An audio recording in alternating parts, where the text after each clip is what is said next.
ദേശാഭിമാനി മുഖപ്രസംഗം 2026 ജൂൺ 2. വിദ്യാലയങ്ങൾ തുറന്നത് ആശങ്കകളുടെ ലോകത്തേക്ക്. ഭാവി പൗരന്മാരെ വാർത്തെടുക്കാനുള്ള സംവിധാനം എന്നതിലുപരി ഓരോ മനുഷ്യന്റെയും ജീവിതത്തിലെ ഏറ്റവും മനോഹരവും അവിസ്മരണീയവുമായ കാലമായി മാറേണ്ടതാണ് സ്കൂൾ വിദ്യാഭ്യാസ ഘട്ടം. ഇക്കാലയളവിൽ ഉണ്ടാകുന്ന താളപ്പിഴകളും സംഘർഷങ്ങളും പരിഹരിക്കാൻ കഴിയാത്ത രീതിയിൽ വ്യക്തികളെയും സമൂഹത്തെയും വേട്ടയാടും. സങ്കുചിത രാഷ്ട്രീയ താൽപര്യങ്ങളും വാണിജ്യ വർഗീയ ലക്ഷ്യങ്ങളും വിദ്യാഭ്യാസ മേഖലയെ ബാധിക്കരുതെന്ന് വിവേകമതികൾ പറയുന്നത് അതുകൊണ്ടാണ്. സംസ്ഥാനത്ത് ഇത്തവണ സ്കൂൾ വർഷം തുടങ്ങിയത് ഭരണമാറ്റത്തിന് തൊട്ടു പിന്നാലെയാണ്. സ്കൂൾ വിദ്യാഭ്യാസത്തിന്റെയും കുട്ടികളുടെ വ്യക്തിത്വ വികാസത്തിന്റെയും കാര്യത്തിൽ സംസ്ഥാനം രാജ്യത്ത് 1ാം സ്ഥാനത്തേക്ക് മുന്നേറിയ 10 വർഷമാണ് LDF ഭരണം സൃഷ്ടിച്ചത്. ഈ മികവ് തുടരണമെന്ന് ആഗ്രഹിക്കുന്നവരിൽ ആശങ്ക പടർത്തുന്ന സംഭവഗതികളാണ് ഇപ്പോൾ ഉണ്ടാകുന്നത്. കഴിഞ്ഞ വർഷം സർക്കാർ സ്കൂൾ അധ്യാപകരുടെ സ്ഥലം മാറ്റവും സ്ഥാനക്കയറ്റവും ഒഴിവുകളിലെ നിയമനവുമെല്ലാം അവധിക്കാലം കഴിയും മുൻപേ പൂർത്തിയാക്കിയിരുന്നു. ഇത്തവണ സ്കൂൾ തുറന്നിട്ടും സംസ്ഥാനത്തെ 352 സർക്കാർ സ്കൂളുകളിൽ പ്രധാന അധ്യാപകരില്ലെന്ന ഞെട്ടിപ്പിക്കുന്ന വിവരമാണ് മാധ്യമങ്ങൾ വഴി പുറത്തു വന്നത്. 1228 സർക്കാർ ഹൈസ്കൂളുകളിൽ 253 പ്രധാന അധ്യാപകരും 830 സർക്കാർ ഹയർ സെക്കൻഡറി സ്കൂളുകളിൽ 99 പ്രിൻസിപ്പളും ഇല്ലെന്നാണ് വിവരം.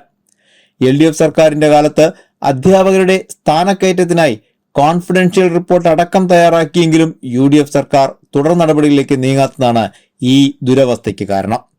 ഇതിനു പുറമെ 20 വിദ്യാഭ്യാസ ഡെപ്യൂട്ടി ഡയറക്ടർ തസ്തികയിൽ 9 എണ്ണവും 39 ജില്ലാ വിദ്യാഭ്യാസ ഓഫീസർ തസ്തികയിൽ 11 എണ്ണവും ഒഴിഞ്ഞുകിടക്കുകയാണ്. VHSC വിഭാഗത്തിൽ 8 അഡീഷണൽ ഡയറക്ടർ തസ്തികയിൽ ഒരിടത്തു മാത്രമാണ് സ്ഥിരം ആളുള്ളത്. 1 മുതൽ 10 വരെ ക്ലാസുകളിലെ അധ്യാപകരുടെ സ്ഥലം മാറ്റം മരവിപ്പിച്ചിരിക്കുന്നതിന്റെ അനിശ്ചിതത്വം വേറെ. പ്രവേശനോത്സവം മുഖ്യമന്ത്രിയുടെയും വിദ്യാഭ്യാസ മന്ത്രിയുടെയും നേതൃത്വത്തിൽ ആഘോഷപൂർവ്വം നടത്തിയെങ്കിലും അടിസ്ഥാനപരമായ കാര്യങ്ങൾ ചെയ്യുന്നതിൽ സർക്കാർ താൽപര്യം കാട്ടുന്നില്ലെന്ന് തെളിയുകയാണ്. മന്ത്രിസഭ അധികാരമേറ്റ് ആഴ്ചകൾ കഴിഞ്ഞിട്ടും വിദ്യാഭ്യാസ മന്ത്രിയുടെ അടക്കം ഓഫീസുകളുടെ പ്രവർത്തനം നാമമാത്രമായ നിലയിലാണ്. അതേസമയം പാഠ്യപദ്ധതി പരിഷ്കരിക്കുമെന്ന പ്രഖ്യാപനം അനവസരത്തിൽ മുഖ്യമന്ത്രിയും വിദ്യാഭ്യാസ മന്ത്രിയും നടത്തിയിട്ടുണ്ട്. വിപുലവും സമഗ്രവുമായ പ്രക്രിയ വഴി സ്കൂൾ പാഠ്യപദ്ധതി LDF സർക്കാർ പരിഷ്കരിക്കുകയും അതിന്റെ അടിസ്ഥാനത്തിൽ ആദ്യത്തെ SSLC പരീക്ഷ കഴിഞ്ഞ വർഷം നടത്തുകയും ചെയ്തിരുന്നു. 5 ലക്ഷം കുട്ടികളിൽ നിന്ന് നേരിട്ട് അഭിപ്രായം ആരാഞ്ഞ് ജെൻഡർ ഓഡിറ്റിംഗും നടത്തിയാണ് പാഠ്യപദ്ധതി പരിഷ്കരിച്ചത്. മതനിരപേക്ഷ ഭരണഘടനാ മൂല്യങ്ങളിൽ കേന്ദ്രീകരിച്ച് ശാസ്ത്രബോധം, ചരിത്രബോധം, ലിംഗസമത്വം എന്നിവയിൽ അധിഷ്ഠിതമായി പരിഷ്കരിച്ച പാഠ്യപദ്ധതിയാണ് നിലവിലുള്ളത്. നിർമ്മിത ബുദ്ധിയും റോബോട്ടിക്സും കേരളത്തിൽ സ്കൂൾ തല പാഠ്യപദ്ധതിയുടെ ഭാഗമാക്കിയത് അന്താരാഷ്ട്ര തലത്തിൽ പ്രകീർത്തിക്കപ്പെട്ടതാണ്.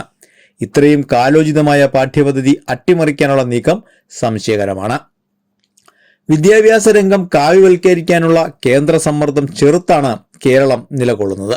അതിനാൽ അധികാരമേറ്റയുടൻ മുഖ്യമന്ത്രിയും വിദ്യാഭ്യാസ മന്ത്രിയും ഈ വിഷയത്തിൽ നടത്തിയ പ്രഖ്യാപനങ്ങൾ ഏതു പഠനത്തിന്റെ അടിസ്ഥാനത്തിലാണെന്നറിയാൻ ജനങ്ങൾക്ക് അവകാശമുണ്ട്. വിവിധ മേഖലകളിൽ അടിക്കടി ഉണ്ടാകുന്ന മാറ്റങ്ങൾ കുട്ടികൾ ഗ്രഹിക്കണമെന്നതിൽ തർക്കമില്ല. അതിനായി കുട്ടികളെ പ്രാപ്തരാക്കാൻ കഴിയുന്ന വിദ്യാഭ്യാസമാണ് നൽകേണ്ടത്. രാഷ്ട്രീയ താൽപര്യത്തിന്റെ പേരിൽ വരുത്തുന്ന പരിഷ്കാരങ്ങൾ വിപരീത ഫലം ചെയ്യും. പാഠപുസ്തകങ്ങൾ യഥാസമയം ലഭ്യമാക്കാൻ LDF സർക്കാർ എല്ലാ നടപടിയും സ്വീകരിക്കുകയും അത് ഫലപ്രാപ്തിയിൽ എത്തുകയും ചെയ്തു. പാഠപുസ്തക അച്ചടി വൈകിയെന്ന വാർത്തകൾ ചമച്ച് പൊതുവിദ്യാഭ്യാസ മേഖലയെ ഇകഴ്ത്തിക്കാട്ടാൻ ശ്രമം നടന്നത് ഓർക്കേണ്ടതുണ്ട്. സ്കൂൾ കെട്ടിടങ്ങളുടെയും വാഹനങ്ങളുടെയും ഫിറ്റ്നസ് ഉറപ്പാക്കുന്നതിലും ആശങ്ക തുടരുകയാണ്. കൃത്യമായ മാനദണ്ഡങ്ങൾ പാലിച്ച് പരിശോധനകളുടെ അടിസ്ഥാനത്തിൽ ഫിറ്റ്നസ് സർട്ടിഫിക്കറ്റുകൾ നൽകേണ്ടത് സുരക്ഷയ്ക്ക് അനിവാര്യമാണ്. ഇക്കാര്യത്തിൽ വഴിവിട്ട് ഇളവുകൾ നേടിയെടുക്കുന്നത് അഭികാമ്യമല്ല. കുട്ടികളുടെയും അധ്യാപകരുടെയും സുരക്ഷ സാമൂഹ്യ ഉത്തരവാദിത്വമാണ്. ഇതൊക്കെ ലാഭക്കണ്ണോടെ കൈകാര്യം ചെയ്താൽ വലിയ വില കൊടുക്കേണ്ടി വരും. സൗജന്യവും സാർവത്രികവുമായ വിദ്യാഭ്യാസം മികച്ച രീതിയിൽ ഉറപ്പാക്കുക എന്ന ഉത്തരവാദിത്വം നിർവഹിക്കാൻ സർക്കാർ തയ്യാറായില്ലെങ്കിൽ കേരളം പിന്നോട്ട് നടക്കേണ്ടി വരും.